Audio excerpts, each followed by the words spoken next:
Hey guys, before we get into this week's episode, we wanted to take a minute to remind you all of the event that we're putting on this holiday season, Gameboree 2019. As we've mentioned before, we're partnering with St. Jude's Children's Research Hospital and Cohen's Children's Medical Center to bring a gaming holiday experience to some truly amazing children. But you know we can't do it alone, so that's why we're giving you the chance to not only earn some extra content, but even get some exclusive podcast merchandise. At the time of recording, we've raised just short of $500. That's Wow. already an amazing amount, but we're not done. We've got a lot further to go and a lot more money to raise. And don't forget about our Amazon wish list. We've already talked about how we worked with our partners to find out exactly what these amazing kids have been asking for and made shopping simple and easy for you. So what are you waiting for? Head on over to GameMarksPod.com/donate to make your donation today. What do you think, John?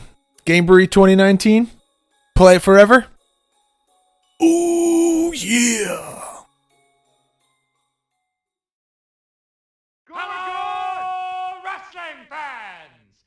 This is the intensity of battle you've been waiting for! This is where the gloves come off, the rules get bent, and the wrestlers wreak havoc! People, it's time for Power Move Pro Wrestling! And now, introducing the hottest new tag team in podcasting, George Feast, Johnny Clash, the Game Marks.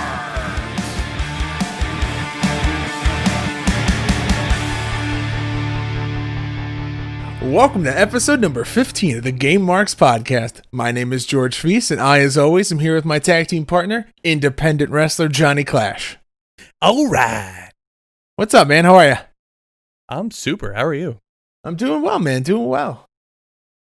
Each week on this podcast, we break down the good, the bad, and the awesome of wrestling video games and give our rating of Play It Forever or Future Endeavor. You're fired! This week on the podcast, we'll be playing Power Moves Pro Wrestling. But before we get into that, what's going on? How's your week been, John? Been pretty good. You know, I'm a little sad because, you know, we got to hang out on Sunday and it was a good time, and now we're just home and we're in separate places and we're not hanging out. Yeah, it was a good time. Let's go to a local brewery, Great South Bay Brewery. Have a couple beers. Do some podcast talking. It was a good time. A little business meeting. Cause a ruckus, eat some quesadillas. Yeah. Not only Nothing that, but wrong. you got to meet some familiar, I guess we could say familiar faces from the podcast. But you got to meet the brother of Brian G, Kenny G. You got to meet Chris. Not the clarinet player, Kenny G. No. Was he a clarinet player?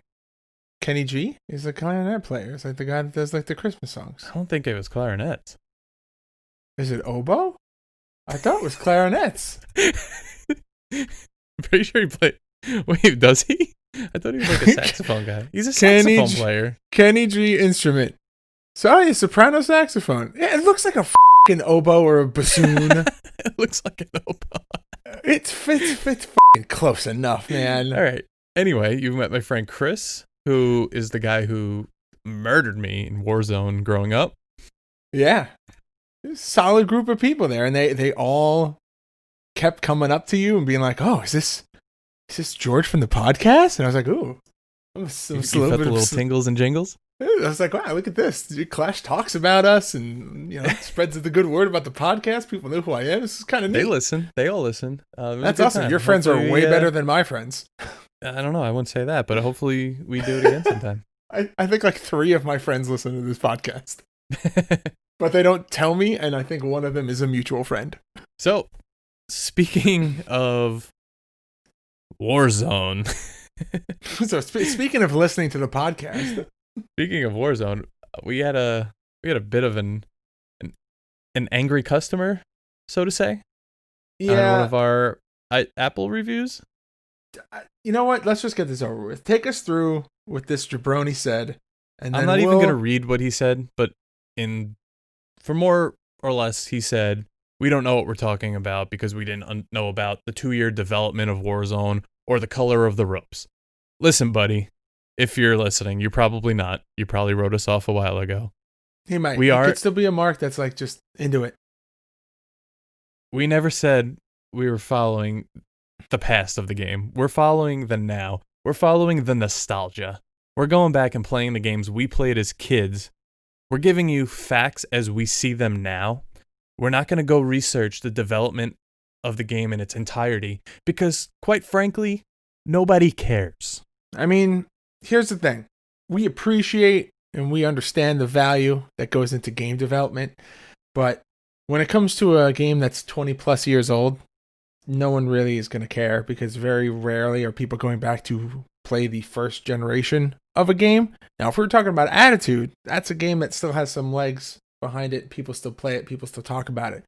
Not that many people talk about Warzone. And even to build upon that, it's not like Clash said, it's not what the podcast is about. We're here to just revisit the title. We're not really here to talk about the development of older games. We're here to talk about the development of the new titles. We'll get into the patch notes from a patch that was released for 2K20 this week.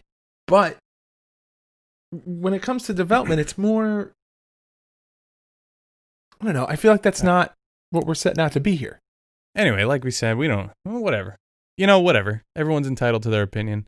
We're not hurt over it, so. You know what? I hope he comes back and he listens and he gives us another chance. But you know what? This is not going to be a podcast that's for everybody. So, you know, c'est la vie. C'est la vie. So, Fire Pro returns. Thoughts, comments, concerns? I'm sticking with my rating because I think there were still aspects of it that could be fun. I am of the opinion that older Fire Pro games I might not like as much because they go way, way back. I am excited to play, I think the new release is Fire Pro Worlds, which is the one that I think I mentioned last week that is heavily based on New Japan, and there's a lot of modern and familiar faces. So I'm excited to see that and what new features they have when we eventually get to doing that, but I'm sticking with what I got. What about you? Okay, yeah. I'm definitely sticking with Future Endeavor. I had some people not too happy with me calling it arcade style and saying that it was the worst game I ever played. But I'm going to back that up by saying I, too, have been looking at Fire Pro World, and I'm actually a little bit excited to play that one. Yeah, so Fire Pro Returns comes out 2006, 2007, and, you know, I'm pretty sure Fire Pro Worlds came out, this year? Last year? So Yeah, very recently. It's the very big gap. So like you said, I'm very excited to see what improvements, what adjustments, how much the game style has changed in all these years. I think that's what it is for me. I know the game had something there. It had like a backbone to build upon, and it was a good amount of time in between, and I think there is space to make that game very good. Like I said, I'm going to stand by saying this is not in the same league as, say, a 2K game. It's not. It's just not. Not the same style game, and that's okay. There's allowed to be two different types of games. Yeah, But I'm sticking with what I said. That's the thing. I think competition is good. I don't think comparison is necessary. Competition is good. You have companies like Chikara. You have companies like Fire Pro. You have companies like 2K coming out and releasing games within the same year. Those games can be compared for play style and how people perceive those games and how they enjoy those games, but you can't compare the graphics and the controller mapping of 2K to the graphics and controller mapping of Fire Pro. It's not even apples to apples. It's like an Apple to like an F-150. Like, it's not even the same type of thing. It's a video game, but it's not within the same league. It's a different, like, if you want to compare Retrofest to something like Fire Pro, I think that's acceptable. Very similar graphic style, very similar play style. I think you can even compare those to Chikara in terms of controller style. Very simple controls, not a lot to them. That's fine. But to compare either of those to 2K just doesn't make sense. No. It's like comparing Tecmo Bowl to Madden 20. So, we're now, what, a week and a half into Gamevery? It's pretty exciting, man. We've at the time of recording, we've raised a little under $500. That's pretty amazing. Yeah, you guys have unlocked a lot of content. We've raised a lot of money for St. Jude's. This is it's pretty incredible stuff, man. I've actually been pretty speechless and pretty humbled by it because I didn't expect much going in. I mean, I think it was a little slow to start before it started catching fire. But man, right now, not only is it awesome that we're giving prizes to our listeners for donating, but just think like what this money could do for St. Jude's. Yeah. Think of what it can do. I mean, this is all about the kids. It's all for the kids. This could be medicine, equipment, beds. I don't know. This could literally be anything. The cool thing about St. Jude's, the most amazing thing about St. Jude's is that families that get treatment at the hospital don't pay a single dime.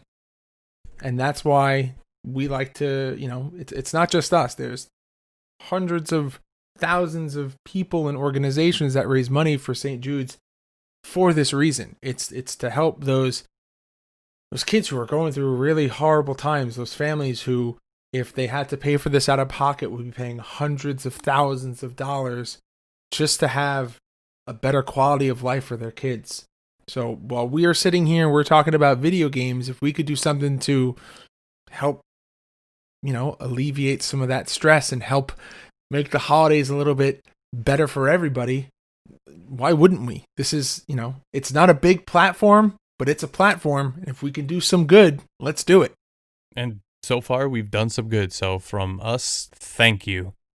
So why don't we tell them what they get? All right. Well, so far, they've unlocked every donator's name featured on our website, a No Holds Barred watch-along bonus episode. Hey, can I be completely honest with you right now?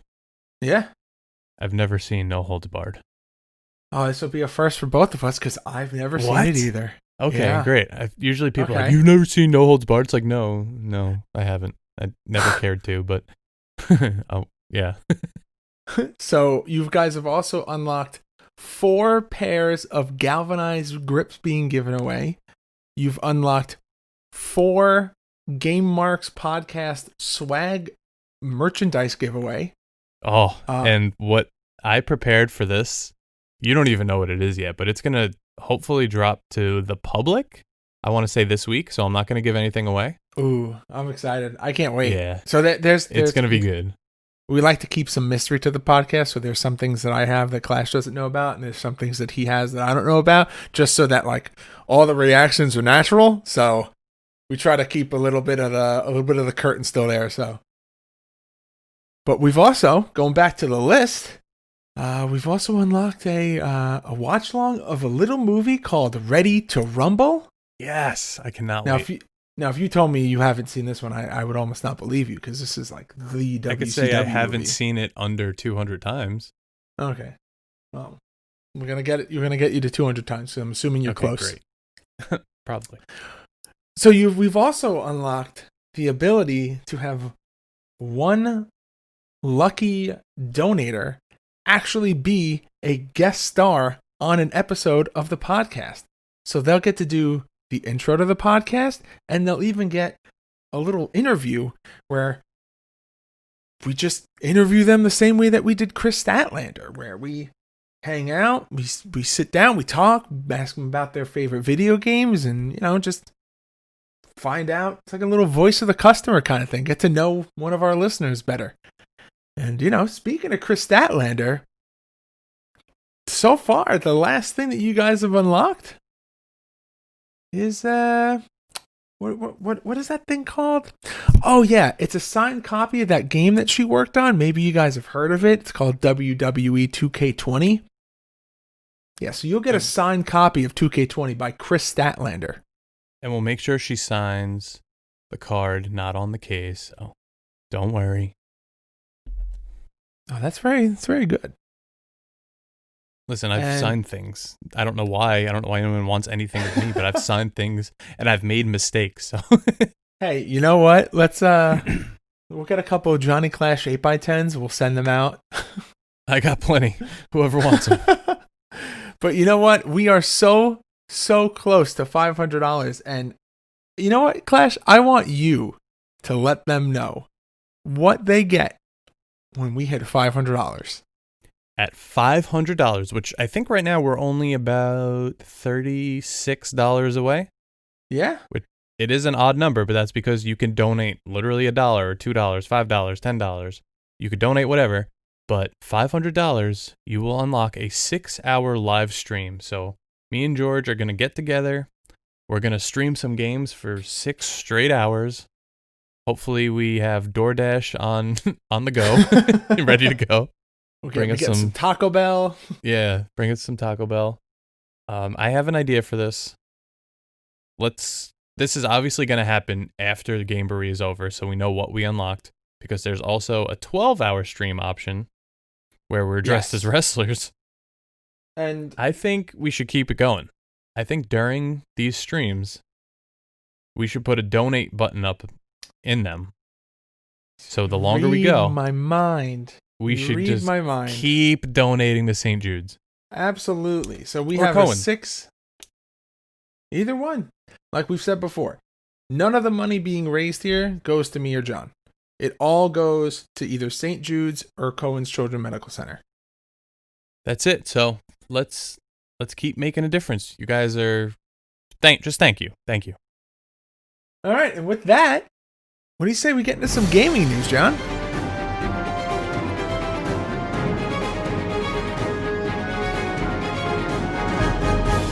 All right, there's actually plenty. We're right around the corner from Christmas. This is a hot holiday time. This is when everything starts rolling. So first up, 2K20 patch 1.03. This one is a doozy. This one fixed a lot of stuff. And reading the list, writing this list, I was actually mind blown with how much was wrong with this game. Some of these things are it's just weird to read them. Yeah, so the patch rolled out all day throughout November 21st, which was Thursday night when we recorded this. It fixed crashes, opacity issues causing invisible Create a Superstar parts. It would crash in custom arenas using imported image, improvements to sweat. Which is such a weird feature that would be bugged. You know, I think the sweat's just stuck at the tip of the nose. I think we gotta You know, let it drip.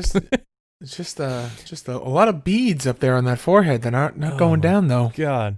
PC settings saving issues. Now, the character models, it fixes hair and cloth behaviors, missing hair, DLC and my player mode crashes, male face paint color changes, create a superstar parts that cause hair to float. I think we saw a bunch of videos of that. That one was pretty funny. Yep. It fixes locked moves and create a superstar t-shirt logos disappearing.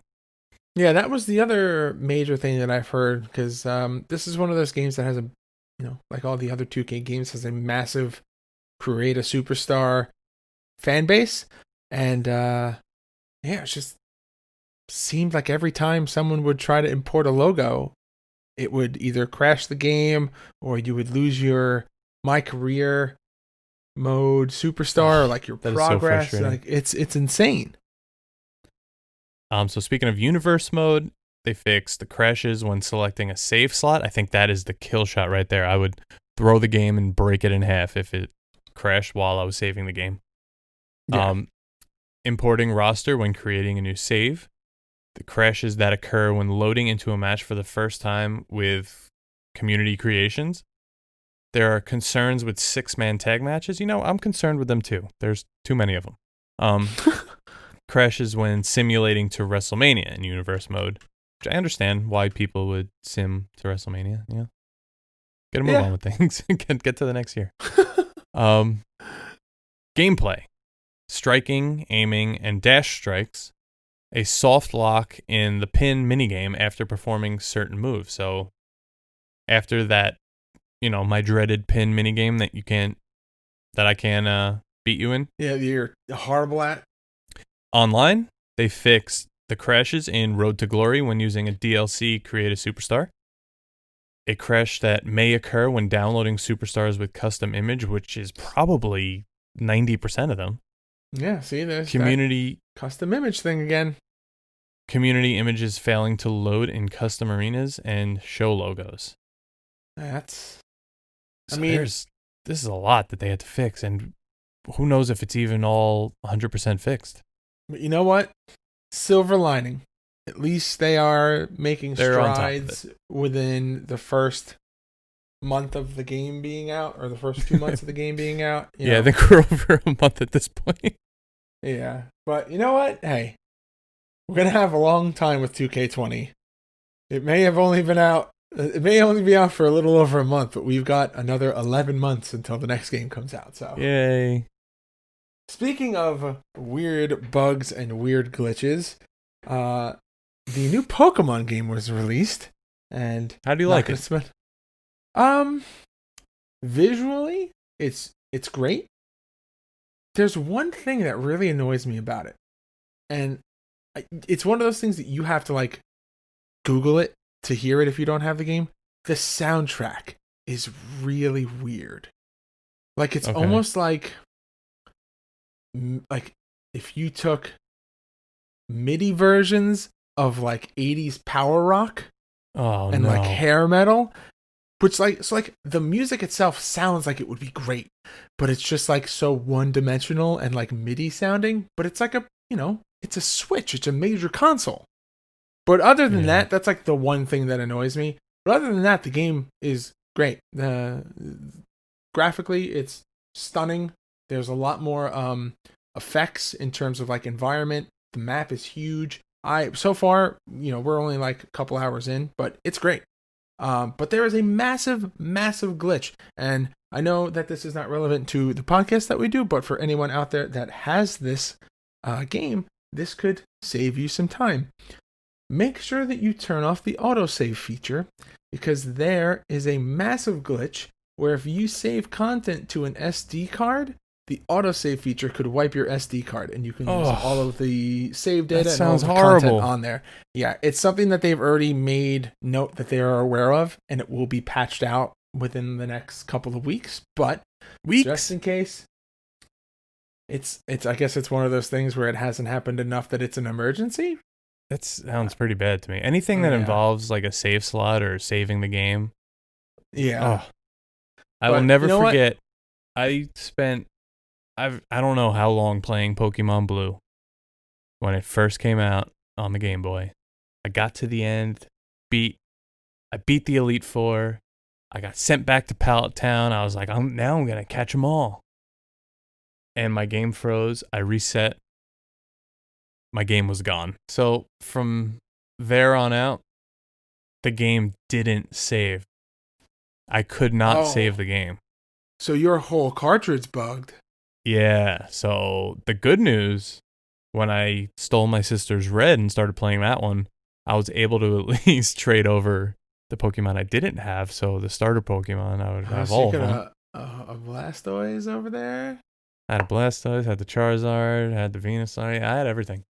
Well, yeah, that's that little sneaky boy. That's pretty good. Anyway, that sucks. I hope they really fix that soon because this is a big game. Oh, I yeah. just hate for that to happen. So, if we're able to help a couple of people not lose their save data, I think we're doing some extra good in the world. So, Yeah, I agree. We're just doing all sorts of good. hey, it's, the Good Marks podcast. So, PS5. It's getting hot. We're getting some info. We're getting some can't leaks. wait. Thing may look like a VCR from 1975, but man, I highly doubt that's even the final image of it because I feel like there's always an image that comes out and then that's just not it. yeah. But there's a Game Radar article where they talk to some developers of the PS5, and they say the PS5 will let us have much more detail in the game worlds than before. When it comes to the PS5, faster hardware is always appreciated and will make life easier in the short term. But it's the new SSD that really stands out. Essentially, streaming will become something that we don't really have to worry about, and it will free up some extra CPU bandwidth in the process. Wait, PS5 is going to have a solid state hard drive? Yeah, it's going to have a solid state. That's groundbreaking. If you're like me, I run out of space on my PS4 like probably every day. Every time I get a game, every time I download something, I have to delete something else, and I'm too lazy to go buy an external and do it that way. So this is great for like updates and software.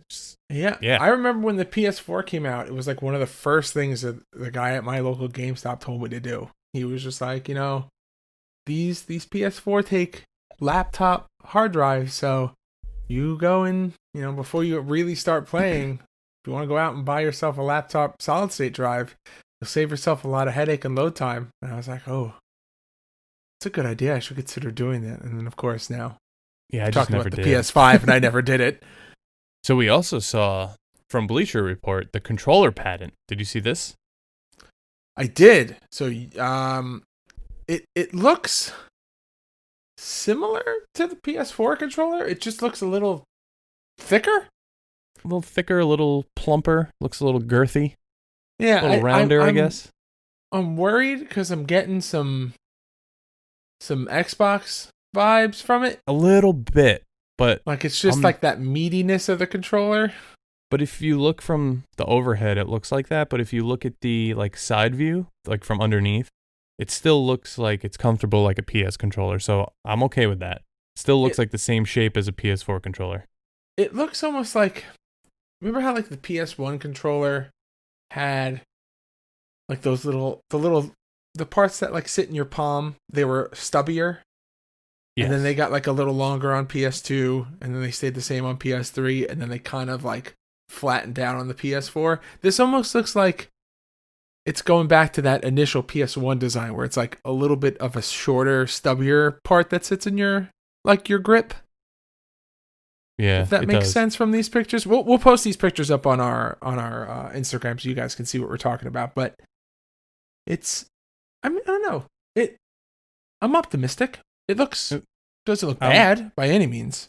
I've never been disappointed with a PlayStation controller. So except PlayStation 1, my sister got a pink controller, and it had no analog sticks. Ooh, that's a debate. Let's open that debate up on Twitter. When we post this picture of from Bleacher Report of the potential PS5 patent, let us know what your favorite controller of all time is. Ooh, okay. And we'll post ours up as well. So this PS5 controller, it features a microphone, bigger triggers, smaller sticks, and a USB-C port. Okay, so the rumors for this controller: haptic feedback, which we've been hearing for a while, is going to happen. Going to give you kind of like that smoother buzz. Yeah, it's a trigger, almost like a trigger sense. Yeah, and instead of the touchpad in the middle, it might. This is a rumor. It might be a screen. Really? That's almost like some Dreamcast kind of stuff. Yeah, I don't know what it would be used for. I'm obviously still a touchscreen. I don't know. I wonder if maybe it could serve as like you know how they make those keyboards that have it'll show like your ammo and your health. Okay, yeah, like a pop-up display. That's but I guess you'd have to. I'm holding my controller now and thinking like if I'm sitting there and I'm playing, usually my controller's like on my lap. To look at the screen would be easier than looking down. And TVs and monitors today are widescreen, so you really don't need the space. It's interesting. I wonder what that would be used for. But as long as they don't make the controllers like, $175 now because it's got a screen. God, yeah. I hope not. Anyway, speaking of prices, we got more leaks from Let's Go Digital. These are all leaks. We don't know. Again, these aren't official. These are rumors. The first game for the PS5 will apparently release in 1 year on November 20th, and it will be Gran Turismo 7. I mean, that's been a mainstay of the console for decades. You got to go with either that or like Spyro the Dragon. But this is the good part. Whenever a console comes out, I always wait a little bit because they're super expensive. But the PS5 is supposedly only going to cost $499, where the PS4 and the PS4 Pro both launched with the price of $399. So that's only $100 more for the next generation console. It's not that bad. That's not bad. No, that's not bad at all. And with like what we just saw with the solid state and the specs that were given, again, not bad. I wouldn't mind spending the extra $100 on that. So, we're talking about all the rumors. If you don't mind me interjecting really quick while we were just talking about the topics of games. There is a rumor going around from a leaked ad in PlayStation 4 that there may be a new Crash Bandicoot coming. Oh, I better tell my wife. So the feeling is that it may be called Crash Bandicoot Worlds, and that this will be a brand new Crash Bandicoot game for the PlayStation 4 and a like Ultra HD version coming out for the 5. I gotta admit, I wasn't a big Crash Bandicoot guy. I found them kind of boring. I know there's a lot of diehards, but hey, yeah, let my wife hear you say that, she'll fight you. Same with my wife, but I will tell you which game that's similar that I did actually love. Probably Spyro. One of 2 people in the world. No, Rayman. Tomba. Oh, Rayman. Rayman was great. Yeah, Rayman was a good one. And then they brought it back and it wasn't as good. No, it's never as like good. OG Rayman was dope. That was a good game. That's a class. Oh man, I want to go back and play that now. Let's do it. I think I still have it for Game Boy Advance. Oh, that'll be some extra bonus content. You never know. All right, that was a good bit of gaming news, man. That was holiday time is the best time. Oh, absolutely, no doubt about it. But with that said, I think it's time for us to get into the question of the week. Our favorite part. Week, oh yeah, and this week the question of the week is sponsored by Galvanized Grips. Galvanized Grips sells customized controller grips, skins, and other cool items to enhance your gaming experience. Their grips fit on PS4 and Xbox One controllers and come in a variety of different colors and patterns to match your gaming style. Check out their shop at galvanizedgrips.com and use code GameMarks at checkout to receive 10% off. That's galvanizedgrips.com and use code GAMEMARKS to save 10% on checkout. Hey, I went and bought more of these. I mean, yeah, I don't blame you. I put them on my my PC controller. I've been playing some Rocket League, and yeah, I get better every week, man. I feel good. Like I don't know how you are when you grip your controller, but like, you get kind of, not angry, but you put a lot of force behind them. It depends what the score is. And there's like no wear and tear. These things are durable, man. They stay on them too. A lot. Yeah, they feel nice. I actually got a free pair of like an off-brand one with like an Amazon order, and they just weren't as good. I went to like drop back in the pocket on Madden, and they just slipped off. I was falling off. I was like, okay, yeah, no, I'm pulling these right off. I've also had grips that have slipped off, and it just is like not fun, crushing. Because all of a sudden you're just like, oh no, my controller broke. Oh no, my controller broke. You're like, oh nope, just the cap slipping off. That's the worst. Yeah. But yeah, anyway. Galvanized grips, man, it's the way to go. Anyway, question of the week. This time it's my turn. What you got for me? So, it's Survivor Series time of year. Okay. It's a big pay-per-view coming up. I figured what better time to ask this question. You were going to book a Survivor Series match. Does not have to be a 5v5. Because in the history of Survivor Series, there's been 3v3s, 4v4s, and 5v5s. So, it's up to you how many people you want to pick. But, I say you give us both sides. If you're going to give us 2 teams. Anyone in history. Yeah, if you're you're booking a main event of Survivor Series. Okay. So, I mean, I think we all know who I'm going to start with. And that's going to be Ultimate Warrior, right? obviously Sting. He's going to be the captain. Rico's number 1 on your list. Rico, yes. So we're going to put Sting there. He's going to be the captain. Or you're going to do like... No, I'm going to let you do it. I'm not going to... There's no theme here. I'm going to pick pretty much like my favorites. Okay. Sting's going to captain this side. And he's going to be with Jeff Hardy. Okay. Jeff Hardy. Edge. Jeff Hardy teaming with Jeff Hardy. Teaming with Jeff Harvey. Teaming with Steve Harvey. I I'm put Drew sorry. Carey in here. Gobbledygooker. So we got Sting, Jeff Hardy, Edge. Oh no, I'm gonna save him for the other side. Damn, this is hard. Yeah, I figured this was a good question. Alex Wright. 1997 Chris But which Jericho. version? Which version? Are you doing Das Wonder Kid? No. Just No Alex one's Wright? ever doing Das Wonder Kid. It's Alex Wright. Okay.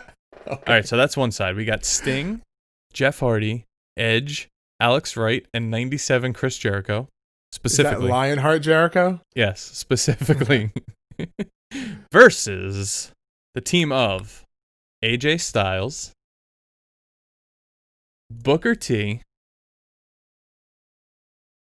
Scott Steiner, Ric Flair, Samoa No. Joe. The main event mafia. Kevin Nash, Kevin Thorne. Jeff Jarrett, and Ric Flair. I like your other team way better than this team. So we got a mixed bag of 1999 and 97 Chris Jericho Wait, versus hold on a the second. main event Mafia. I think this is a pretty damn good team. No, that's a solid team, man. We got 99 with A lot of face 97 paint. Chris Jericho versus the main event Mafia. A lot of face Kinda. paint. You have Sting and Jeff Hardy with the face paint, and then you got Ric Flair who just blades at every chance. It's kind of face painty. It's face painty. It's a mask of sorts. I like that. I like questions like this. Yeah. So, are you gonna give me yours or? No? So this was the thing. I didn't know if it made sense for me to do it because it's my question. But I mean, if you want to, we're it's up to running you. out of time, folks. yeah, I don't care. We could just move on. we're gonna move on. That's fine. Or else we're gonna be here another 20 minutes figuring that out. No, I would be quick, but it's good.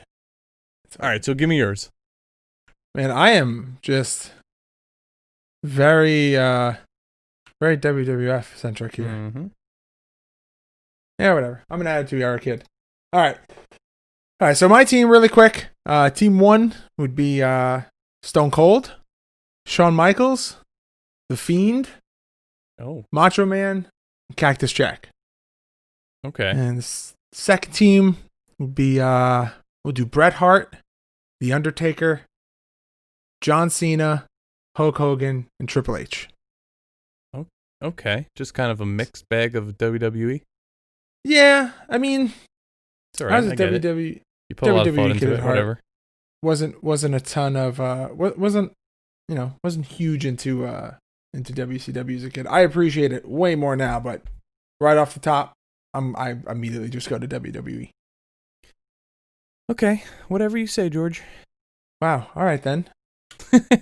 I give you great compliments on your list, and you just all over mine. I see how it is. With that said, though, I think it's time for us to get into our deep dive. What do you think? Let's do it. All right. This week, the deep dive is sponsored by Create a Pro Wrestling. On December 20th, Create a Pro Wrestling returns to Hicksville, New York, featuring the Cap Champion, VSK, the Cap TV Champion, Chris Statlander, Eric James, Alex Reynolds, Jack Tomlinson, and of course, yours truly, one half of the Cap Tag Team Champions. All of this and much more, so don't miss out.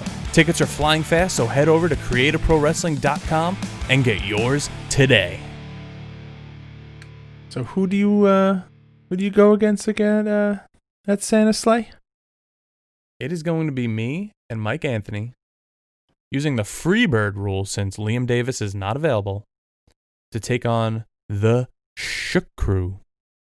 Bobby Orlando Ooh. and Bryce Donovan. Hello. Anyway. Are you ready for this week's game? I am. What about you? You ready? I'm ready. This is the first time both of us have played this game. Yeah. Take us through it, Georgie. So, Power Move Pro Wrestling. It's Japanese counterpart is New Japan Pro Wrestling Tokon Retsuden. Power Move Pro Wrestling, released in Japan on September 29th, 1995, North America on November 14th, 1996, and in Europe on December 20th, 1996. So in Japan, this game was published by Tomy, and in North America and Europe, it was published by Activision. Available on the PlayStation 1.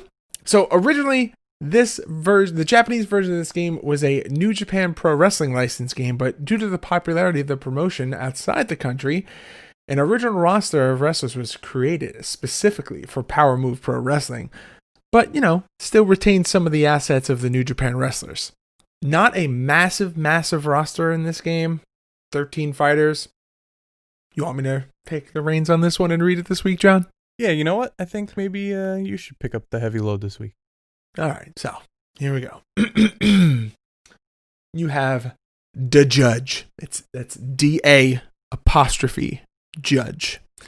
Danny McGee, Commandant, Zombie, Chain Gang, Malibu Mike, Lance, the Egyptian, Area 51, Orange, El Temblor, and King OG. Real like in-depth original names like Zombie, Lance, and Orange. Yeah. I don't know. I'm kind of a big fan of the Judge. However, when we played, Danny McGee actually does resemble Danny McBride, but obviously this is way before his time, so I found that pretty funny. So, settings in this game, you have 4 difficulty settings. Very, very insane. Ready for this, John? I'm ready. Easy mode. Got that? Got it. Medium. Got it? Uh-huh. Yep. Hard. Yeah. And wow. Wow. All caps. All caps. All caps with an exclamation point. This is some Owen Wilson level difficulty. Wow. Wow. Wow. You have 3 venues to choose from: Dome, Vito's Croc, and Slam Rock. You have 4 rings to choose from. First being a Bulldog logo, the second being the Power Moves Pro logo, the third being a bigger Bulldog logo, and the fourth being a Bulldog in the middle with a blue canvas. Wow. I know, just a lot of Bulldogs. Oh yeah, big fan of Ernie David Boy them Smith British? here. Yeah. So, you never know. Now, so this is the thing that was really strange, and we experienced this, and we were not big fans. There are 2 camera angles that you can choose from. There is the first one, which is a typical broadcast style, like hard cam. And then there's one which is called second row, which is pretty much like if you were sitting in the second row of an arena looking down. It's a very odd angle. You're very far back from the ring itself. I hate that. Not really sure why that's an option, but They're probably just messing with it. This is one of the first wrestling games on PlayStation, only about a year or 2 after the PlayStation came out. So, I mean, I get the option's there. We don't have to use it. Yeah, it's there. It's just not, I don't understand. So in terms of game features, you have 7 game modes, all based around one-on-one single matches. You have 1 player, single exhibition mode, 2 player, which is a multiplayer exhibition match. You have a 12-man gauntlet, which is a series of consecutive matches where you play against every wrestler on the roster. Wow. Wow. You have a championship match, which is a match against the current Power Pro Wrestling champion. And you have the PPW League, which is a round-robin style league with all wrestlers competing against each other for total point score, with wins equaling 2, draws equaling 1, and losses equaling 0. You have the PPW Tournament, which is a single elimination tournament mode, and the demo match, which is, spectator mode. Just pick 2 wrestlers and watch the AI fight, and you I go don't make know why yourself. anyone would want to do that. It's popcorn break. Just go make yourself. So you know what this is? You know what this is guess. for? This is for 9-year-old Johnny Clash goes to Blockbuster, gets his Twizzlers and his Mountain Dew Code Red, comes back home, puts on demo mode, and watches a wrestling match. I'm actually shocked you remember what I used to get food-wise. You forgot I the don't know giant bucket of popcorn, though, that they used to offer. I for some reason, Twizzlers and Mountain Dew Code Red are just a very strange combination. in my Big head. Twizzler guy. Big Twizzler guy. Cherry or strawberry? Oh, strawberry. Come on. Ooh, wait. This is a very important question. How do you feel about pull and peel? I love any Twizzler, even black licorice, brown licorice. Do they still make Twizzlers pull and peel? Yeah, of course. Really? Yeah. I like the nibs. I think the nibs are my favorite. I want Twizzlers pull and peel now. All right, I'll find them for you, since you don't want to go to the store yourself. I didn't know that you could still buy them. Okay, moving on. So, what I don't get about demo mode, which we didn't do, so I could be completely off and completely wrong here, but during a match, when you press start, you can't exit the match. It just pauses the game. I So- think if you hit select, it may remove you from the match. Because that's how a No. lot of the old school Actually- Japanese games did it. If you press select while you're paused, it actually kind of does like a slow-mo, where you could like unpause for like a split second. Oh. Very odd game. Like the triggers in this game even change the camera angle mid-match. So you could actually screw with your opponent, like I did to George, and Yeah. mid-submission move, or they're running off the ropes and you're changing the camera angle as they go. So there are a few codes that you can actually put in at the title screen to unlock some extra characters. Oh. So you can play as Gorgon, who is the ring announcer. You can play as Sally, who is the referee, or you can play as Sparrow. All you have to do is put in a series of button combinations, and when you do the code right, you will hear the bell to let you know that your code has worked. Simpler times, man. Simpler times. Something just amazing about, just simple cheat codes to unlock stuff. I do have a list of a few of the Japanese wrestler counterparts if you're interested in hearing them. Yeah, let's hear it. I was kind of curious. So Agent Orange is supposed to be Tenzan. Okay. Commandant is supposed to be Kaiji Muto. Gorgon is supposed to be Kero-chan. El Temblor is supposed to be Kanimoto. Sally is supposed to be Tiger Hattori. And Sparrow is supposed to be the Great Muda. Oh, okay.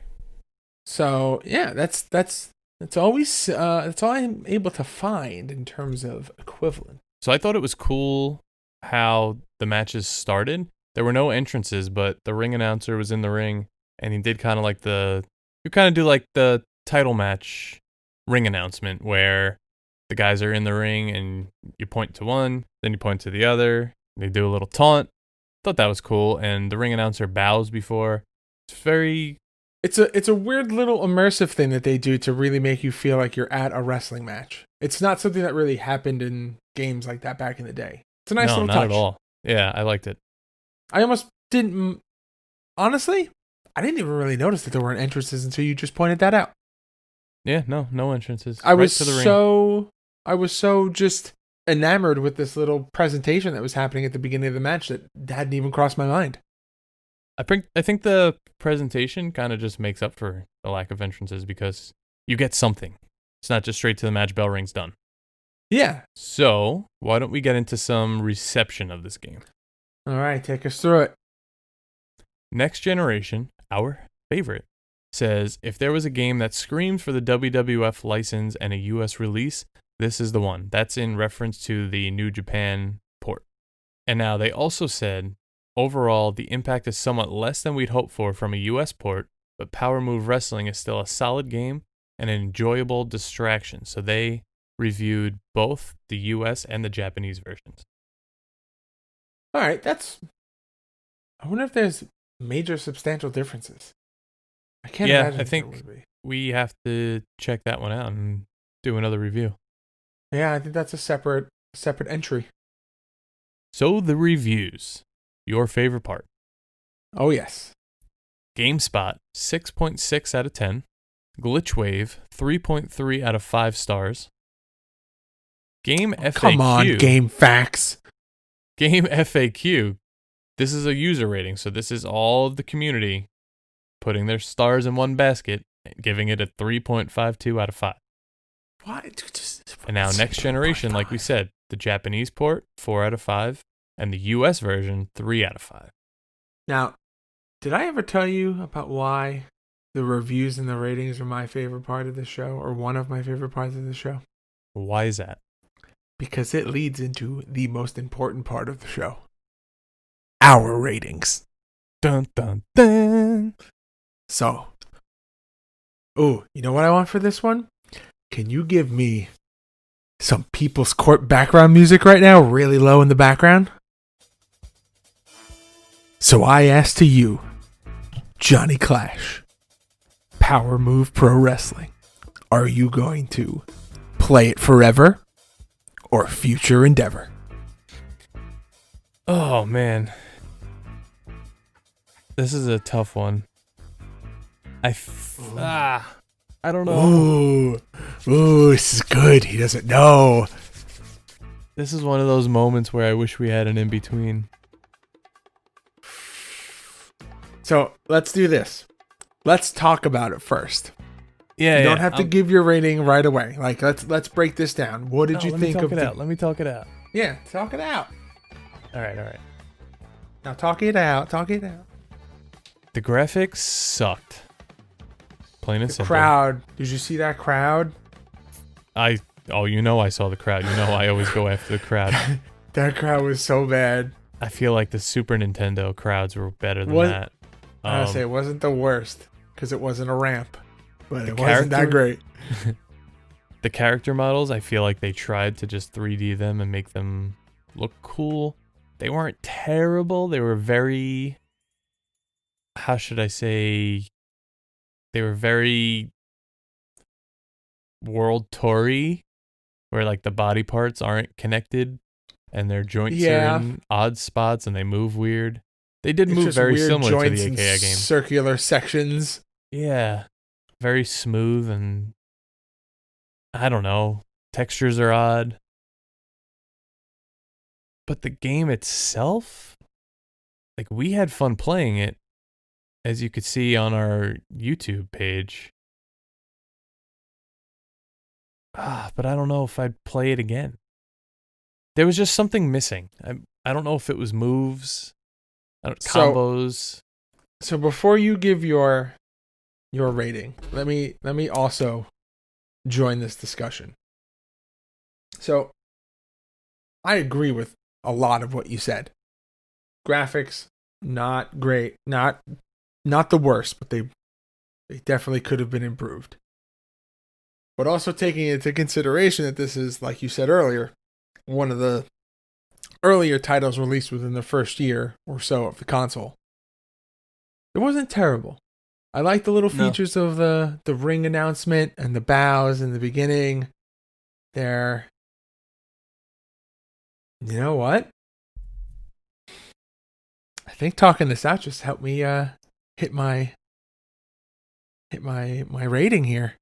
I think, honestly, if I was playing... Well, two things. I think if I was playing the Japanese release and it was a New Japan game, I would like it a little more because it's something I'm familiar with. And I also think if I did have this game growing up and I did have the nostalgia goggles on, that would help a little also. So here's my issue with this game. There's not much to it. And I say that not meaning there's not a lot to it in terms of quality. There's not a lot to it in terms of what you can do in a match. There's not a lot of it. It's just straightforward wrestling. There's maybe 6 or 7 moves that you can do throughout the match. and most of them are submissions. And yeah, I feel like the thing I keep going back to in my head, and I keep saying it out loud, is that I really like that opening section of a match. And then everything else after that, play again? that's what I was going to say. And then everything after that just kind of is just, eh. All right, so what's it going to be? Well, no, I asked you. You got to go first. Okay. Or do we want to count to 3 and then say it at the same time? Ooh, we've never done that before. I know. Should we do it first time? Yeah, let's do it. All right, ready? Yeah. 1, 2, 3. Future Endeavor. That was cute. You're fired! Okay, great. We agree. Future Endeavor. Maybe we should do it like this from now on, because the times when we disagree, I imagine like a big like, what? What are you talking about? I'm game for that. Yeah, I mean, this one, it's not one like Fire Pro where I'm fired up and I'm like, oh, screw this game. I hate this game. I don't hate this game. I just don't. No, this was tough. Play it. This was tough. This was not a bad game. It just, it doesn't have enough to make you want to go back if it's not a game that you grew up on. Like, okay, perfect argument. World Tour, within the same style, there's not a lot to it. It's a big roster. There's different moves that you can do, but to the game itself, there's not a lot to it. But because it's one of those games that it's like the first real big wrestling game that I played on like that next gen console, it holds a special place for me. But the game itself is not great. Like, no. World Tour may be one of the worst of that whole series, but it just holds that spot. So I could totally see why, if this is a game that you grew up on, why you would love Power Move Pro Wrestling. Speaking of, when we posted this to Instagram, we had one listener, Andrew Hess. He wrote, very good game for the time. In fact, it still holds up today. I remember renting it from my local video store. I enjoyed it so much I played hooky from school so I can get a few more hours in before we had to return it. And he currently has it still residing on a modded Xbox.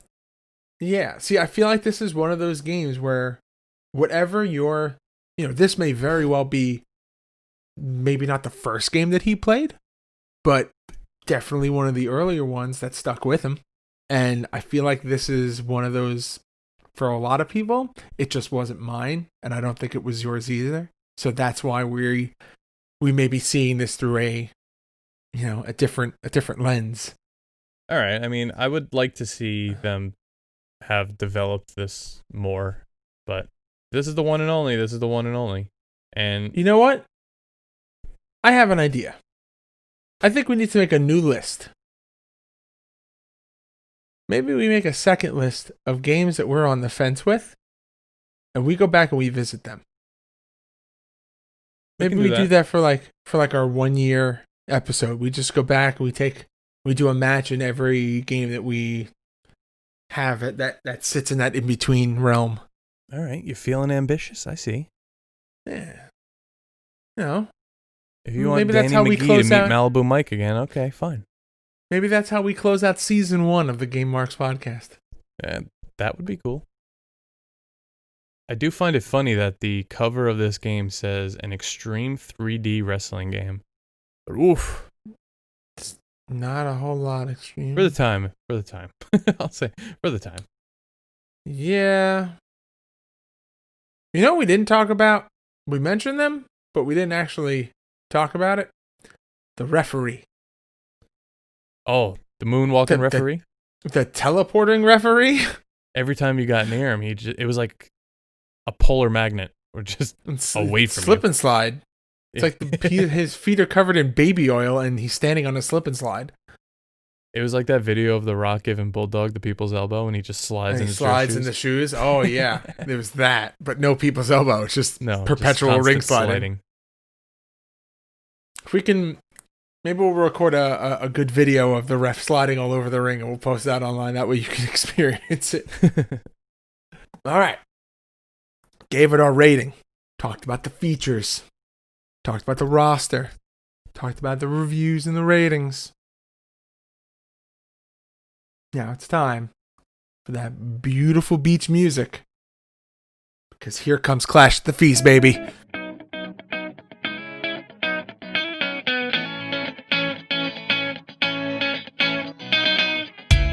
Alright, take us through Clash at the Feast this week, Johnny boy. So, we jumped into this game, we played a few matches, and finally we were both ready to go one-on-one in our Clash at the Feast match. And as it stands right now, I believe George is up 7-5. Is that right? Ooh. So I'm looking for a big comeback.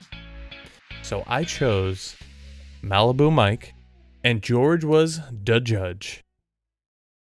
And I can't even say it was a back and forth fight because that's just not like possible in this game. You kind of knock the guy, you run around a little, you put them in a hold. Line, get quick the grapple. the hold gets released. You put them in another hold, and suddenly the match is just over. The ref calls for the bell once you're in a chin lock. And George, who is the winner?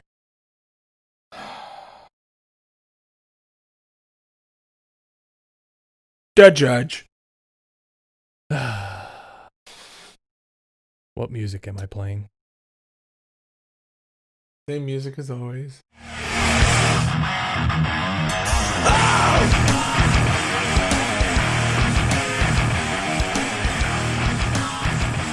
You know, I'm getting really sick of hearing your music play. So that is Clash at the Feast. Georgie, are you ready to tell them what we're playing next week? Oh, yeah. So this goes back to question of the week. We talked about our Survivor Series teams.